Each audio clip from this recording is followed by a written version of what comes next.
Oke, selamat malam semuanya. Ya, ini Aftok edisi 7 September 2023. Seperti biasa, malam ini kita akan kembali berikan update market ISG dan saham-saham yang sudah masuk di kolom komentar, ide-ide dari Bapak Ibu semua. Kita akan bahas apa yang ada di kolom komentar ini sesuai dengan permintaan. Jadi kita tidak akan bahas yang lain-lain ya. Jadi apabila Anda ingin melihat banyak pembahasan saham di Aftok ini, silahkan isi di kolom komentar saham apa dan kenapa saham tersebut Anda pilih untuk trading kah, mau investasi kah, mau tanya fundamentalnya, mau tanya teknikal jangka pendeknya dan sebagainya yang jelas berikan ide itu yang lengkap ya supaya pembahasannya nanti bisa sesuai dengan apa yang Anda inginkan.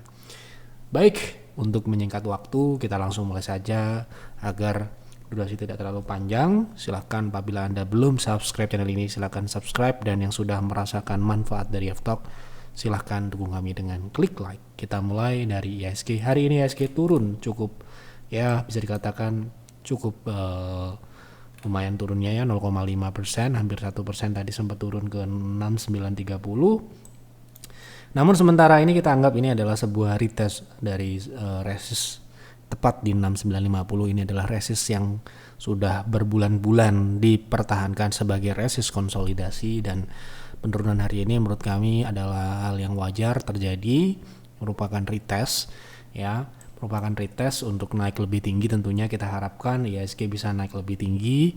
Namun ya kita lihat dari candle hari ini cukup ya, bisa dikatakan kita harus lihat perkembangan besok ya, atau beberapa candle ke depan.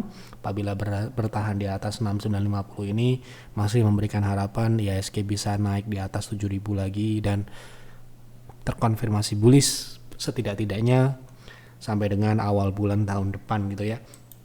Jadi sementara ini kita akan lihat perkembangannya. Yang jelas minggu ini kita prediksi ISG menguji level 7000 ya, dan sudah diuji namun belum berhasil tutup di atasnya. Semoga besok bisa bertahan ya. Harusnya sih bisa bertahan di atas 6950-an ini ya. Oke, kita lanjut ke pembahasan saham yang pertama. Tolong bahas saham MBMA, apakah sudah mulai uptrend atau hanya pullback? Makasih Pak. Oke, kita lihat MBMA apakah uptrend atau pullback. MBMA ini adalah saham yang baru bisa dikatakan baru IPO ya. Namun kita bisa lihat parameter uptrend tuh kalau harga sudah membentuk high low dan juga bergerak di atas EMA 60 ya, kita sebut MBMA saat ini sudah reversal dari tren yang sudah terbentuk, tren turun yang dibentuk sejak IPO ini ya. Berarti ini adalah awal dari uptrend, meskipun bukan berarti uptrend terus naik terus-terusan ya. Nanti akan ada proses membentuk wave turun, adalah wave koreksi atau membentuk proses high low. Nah saat ini pertanyaannya adalah apakah sudah uptrend? Menurut kami sudah uptrend.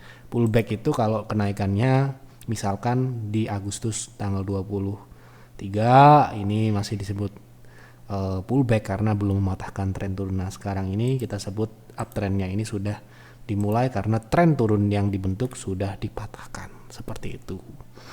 Kemudian lanjut, mau tanya Pak Yev untuk view-nya buat ISG yang naiknya terkesan dipaksakan karena hanya didorong oleh kenaikan saham AMMN yang market cap-nya sudah sangat besar. Saya khawatir terjadi insiden bubble burst di saham AMMN yang akan sangat berpengaruh terhadap ISG. Dengan pertimbangan terjadinya insiden bubble burst di saham AMMN, maka di angka ISG berapa atau apa yang menandakan kita sudah bisa agresif masuk ke saham? Terima kasih. Tergantung ya, kalau kita melihat dari kenaikan yang terjadi sebenarnya ISG itu belum naik ya, namun berada di resist yang sangat menentukan, yaitu di 7000, antara 7000 sampai dengan 6950 tadi. Namun kami memiliki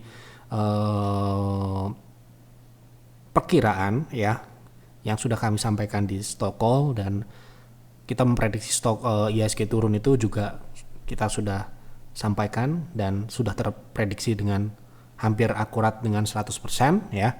Namun untuk saat ini syarat-syarat yang kami harapkan untuk ISG bullish itu sebenarnya hampir terpenuhi semua.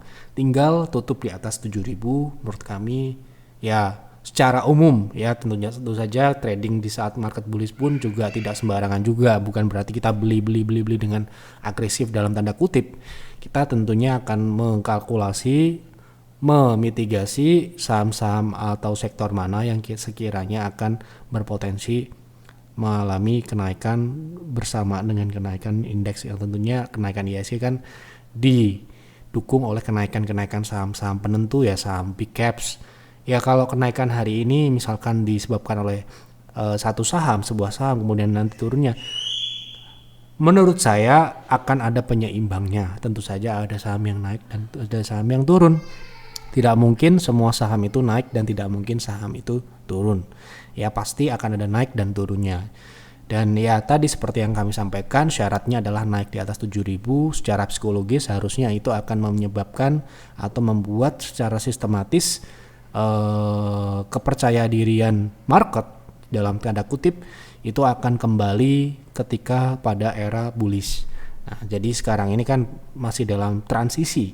Di transisi ini banyak tentunya uang-uang yang sedang wait and see. Apa yang di wait and see kan sudah kami sampaikan kemarin, bahwa market butuh kepastian siapakah calon-calon yang akan diharapkan oleh market, dan sekarang ini kan mereka masih belum pasti. Nah menurut kami itu adalah momentumnya nanti. Ya itu benar atau salah, ini sifatnya adalah prediksi, tentu saja tidak bisa dipastikan. Yang jelas kalau menurut pengamatan saya pribadi, market masih wait and see sampai dengan saat ini. Jadi belum bisa dikatakan agresif atau bisa dikatakan kita leluasa dalam melakukan transaksi. Ya kita perlu menunggu konfirmasi secara teknikal di atas 7.000. Kedua, kita harus menunggu respon market terhadap tahun politik tahun depan itu akan siapa saja kira-kira yang akan pro dengan market ya. Karena tentu saja uang besar tidak akan sembarangan ditembakkan ke market tanpa ada sebuahnya probabilitas besar kemenangan ya, seperti itu. Oke, malam Pak Yef, salam sehat selalu. Bisa tolong dibahas saham BSD dari sudut pandang teknikal jangka pendek, sudah beli di 11.20, bagaimana risk rewardnya? Oke, kita lihat BSD.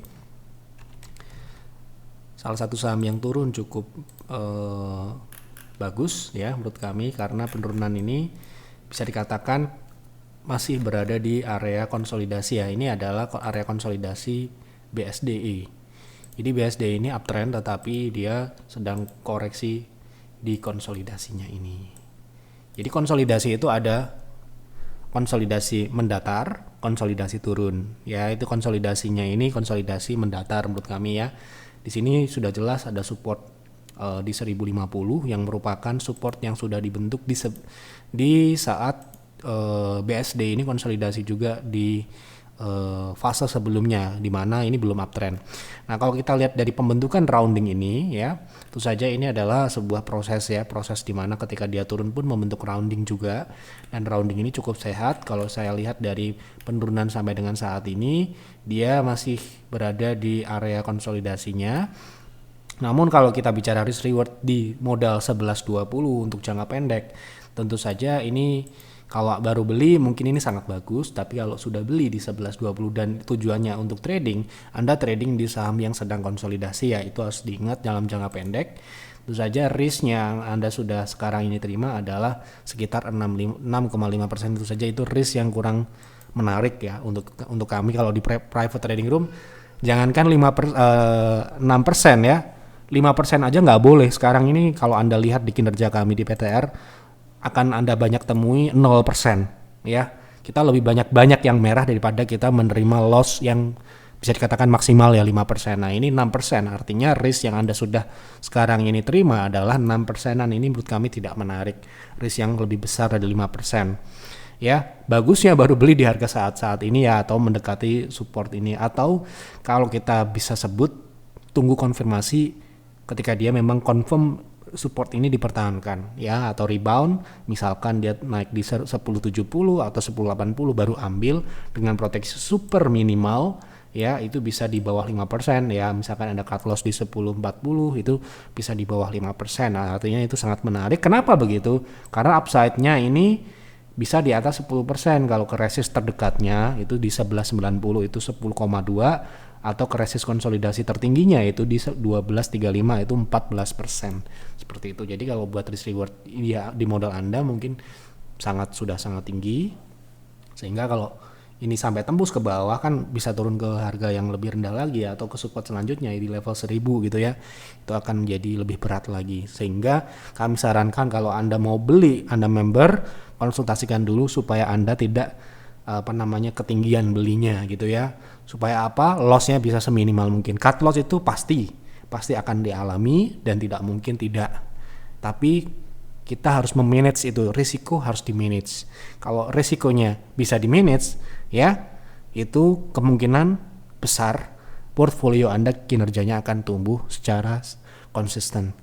Ya, kuncinya adalah memanage risk dengan cara cut loss seminimal mungkin, mengambil posisi seminimal mungkin risknya. Ketika Anda mengeksekusi, Anda sudah tahu risknya ini berapa persen. Seperti itu ya. Jadi jangan sampai Anda beli baru berhitung, baru mengkalkulasi risknya kira-kira berapa gitu ya. Nah, secara habit itu akan membentuk sebuah strategi yang berulang-ulang dan itu akan sangat bagus kalau Anda bisa. Pertama yang Anda lihat adalah risknya dulu ya. Kalau potensi kenaikan itu tentu saja kita akan lihat menarik atau tidaknya, tetapi kalau risknya itu lebih dari 5% misalkan, ya buat kami di private trading room itu nggak boleh. Ya, nanti silahkan dilihat kinerja-kinerja di private trading room ya. Anda hitung berapa banyak loss 5%. Ya, jadi mayoritas itu kemungkinan ya di bawah 5% ya, 0,1%, 1%, 2%. Nggak boleh lebih dari itu. Karena itu sudah menjadi SOP di private trading, nggak boleh lebih loss dari 5%. Ya, jadi secara otomatis akan eksekusi. Ya, seperti itu kira-kira untuk BSD. Ini sedikit edukasi juga ya, kalau mungkin Bapak Ibu yang ada gambaran mau join private trading tapi tidak suka dengan cut loss, mungkin Anda jangan join PTR ya, karena Anda akan menemui di sana seringkali akan ada yang namanya proteksi. Karena kami fokus dan concern untuk melindungi ya, supaya member kami tidak nyantol, karena seringkali orang salah dalam menilai, salah dalam melihat kinerja ya. Banyak melihat orang ini jarang cut loss berarti hebat. Belum tentu jarang cut loss tapi modalnya nyantol semua. Trader ya, ini trading ya, perspektif yang kita ambil di sini adalah dalam jangka pendek ya, bukan untuk investasi. Kalau investasi itu hal yang berbeda ya. Kadang-kala kita membeli saham untuk jangka panjang, itu pasti akan kita lihat dinamika market jangka panjang juga ya. Ini berbeda. Seperti itu kira-kira, semoga memberikan tambahan dan juga view di BSD tadi ya. Oke. Nah, BSD lagi. Tolong bahas BSD sudah downtrend, apakah masih layak di hold untuk investasi jangka menengah? Ini belum downtrend ya, masih uptrend. Masih di atas EMA 60, ini weekly. Dan ini monthly baru akan uptrend karena dia baru reversal. Ya, kita akan lihat di sini trennya baru reversal. Nih ya. Oke, baru reversal dan dia mulai menjajaki di EMA 60 ini ya. Memang belum terkonfirmasi sempurna karena sudah terbentuk sebuah high low, tetapi EMA 60 memang belum dilewati gitu ya. Ini sudah terbentuk sebuah trend line untuk monthly-nya seperti itu. Jadi masih uptrend. Kalau mau hold dan sebagainya tentu saja tidak hanya teknikal, tetapi Anda harus mengkaji fundamentalnya.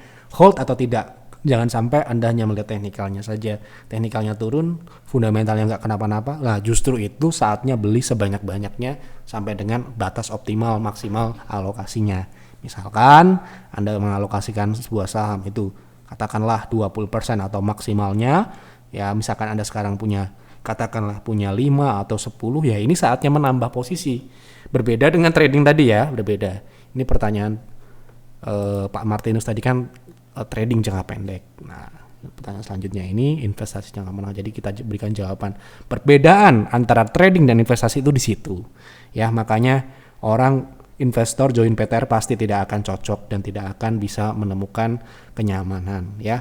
Begitu juga kalau ada trader join peer pasti bosan sekali membeli saham-saham itu terus gitu ya. Karena berbeda disitulah. Makanya saya agak bingung di luar sana tuh trading dan investasi dicampur aduk gitu ya. Padahal dua konsep tersebut berbeda sekali dari sisi strategi dan mungkin nanti dari pemilihan screeningnya kan berbeda saham-sahamnya gitu ya. Tidak selalu semua saham yang ada di bursa itu tidak semuanya layak invest ya, fundamentalnya akan berbeda-beda gitu ya. Oke, itu juga edukasi juga. Menurut saya ini perlu juga karena saya banyak mendapatkan member-member baru yang belum bisa membedakan trading dan investasi itu apa gitu ya. Semuanya ada plus dan minusnya dan tidak semua orang cocok jadi trader dan tidak semua orang juga cocok jadi investor. Jadi lagi-lagi itu personal ya, personal sekali. Oke, terakhir ya karena ini yang ada di kolom komentar ya, inilah yang akan kita bahas ya. Pak Aisyah kenapa nyungsep gitu ya, padahal dulu bagus usahanya, banyak kawan invest jangka panjang dan sekarang nyantol. Aisyah kan dulu kan berkasus ya waktu itu beras premium itu ya, ini adalah sebuah pembelajaran juga di mana sebuah perusahaan yang Anda lihat bagus tidak selamanya akan bagus, dan sebagai investor inilah pentingnya sebuah mata yang terbuka ketika berinvestasi. Jangan sampai merem, beli sambil merem, itu nggak boleh ya. Jadi market itu dinamis dan namanya bisnis itu juga dinamis, roda tidak selalu di atas dan terus berputar gitu ya. Nah ya pernah kita bahas juga ini tahun kemarin kalau nggak salah, ini bulan November ya, kita sudah bahas di sini fundamental sampai dengan teknikal, bahwa tidak heran kalau sekarang harga AISA turun sampai dengan 100, dan bahkan kami bilang di Yeftalk ini edisi ini bahwa saham ini kemungkinan besar akan turun lebih dalam ya. Sekarang ini 114. Anda silakan tonton edisi 27 November ini. Anda cari di Telegram kami, kemudian ketik AISA, nanti akan ketemu pembahasannya sudah lengkap dari fundamental hingga teknikalnya kita sudah sampaikan, dan juga kami sudah memberikan case konsultasi. Ada yang bilang AISA ini sudah ganti manajemen dan sudah akan membaik dan sebagainya. Ya, kita sudah berikan bagaimana kita menilai dan mengkaji sebuah investasi jangka panjang, tidak hanya berdasar pergantian-pergantian. Kita perlu bukti apakah manajemen tersebut terbukti efektif memulihkan bisnis, di mana pondasi di sini ada kita sebutkan pondasi bisnis utamanya itu nggak ada gitu ya. Bagaikan rumah ya amblek ya, atau bisa dikatakan ambrol lah bahasa orangnya secara kata tanda kutip ya. Kalau namanya sebuah pondasi itu sudah hilang ya sisa puing-puingnya gitu ya. Nah kita sudah kasih tahu itu kenapa, dan sekali lagi kembali ke tadi, sebagai mindset sebagai investor, kami tidak pernah fanatik pada sebuah saham. Di mana sebuah saham itu bagus dan kita lihat ada potensi, kita akan masuk. Di mana dia sudah selesai ya kita akan keluar ya, tidak akan selamanya di situ. Jadi kalau ada yang nanya ada nggak saham yang forever stock atau yang kita bisa hold sampai dengan mati nanti atau kita wariskan, saya sampai dengan saat ini walaupun ada BCA bisa naik terus-terusan, tapi kita tidak ada yang tahu bagaimana dinamika market dan sebagainya. Tiba-tiba ada sesuatu yang membuat sebuah bisnis itu hilang atau hancur dan sebagainya, sehingga kami tetap akan berpedoman pada data dan secara kuantitatif kita akan lihat apakah itu bagus atau jelek, atau harus kita tinggalkan atau kita harus tahan gitu ya. Itu pembelajaran yang sudah sering kali kita berikan, baik itu di Yeftalk ataupun di konsultasi-konsultasi, di mana kalau Anda mau invest tentu saja sebaiknya Anda konsultasi dulu ke orang yang sudah berpengalaman, yang orang yang bisa melihat secara objektif. Jangan sampai hanya Anda melihat ada berita ini, ada berita itu, orang ini masuk ini, orang ini masuk itu, tapi Anda sendiri tidak tahu maksudnya seperti apa. Jangan sampai Anda ikut-ikutan saja tetapi tidak mengerti maksud dari sebuah tindakan ya. Jadi berpikir sebelum bertindak ya, menganalisa, membuat plan sebelum membeli, baik itu trading ataupun investing. Itu ya bisa dikatakan itu adalah SOP-nya. Jangan sampai dibalik ya, beli nyangkut baru berpikir. Nah ya, karena uang kita kumpulkan dengan usaha ya. Saya nggak tahu kalau ada penonton Yeftalk yang uang tinggal nyetak di fotokopian, tetapi kan seperti saya, uang dikumpulkan dari susah payah, kerja keras ya. Jangan sampai uang itu masuk ke investasi atau ke transaksi yang kurang berkualitas. Seperti itu yang dapat saya sampaikan di Yeftalk malam ini. Semoga dapat mencerahkan, semoga dapat mengedukasi Bapak Ibu semua. Apa yang kami sampaikan di sini opini pribadi, prediksi pribadi, jadi bisa benar dan juga bisa salah. Ya, jadi silakan analisa lagi di rumah, tradingnya seperti apa, investasinya seperti apa, ini masing-masing silakan saja. Kalau Anda member, jangan sampai Anda tidak berkonsultasi, karena itu adalah fasilitas yang harusnya Anda optimalkan dalam berinvestasi atau trading sebelum Anda memutuskan untuk membeli dan menjual sebuah saham. Itu saja, selamat malam dan selamat beristirahat.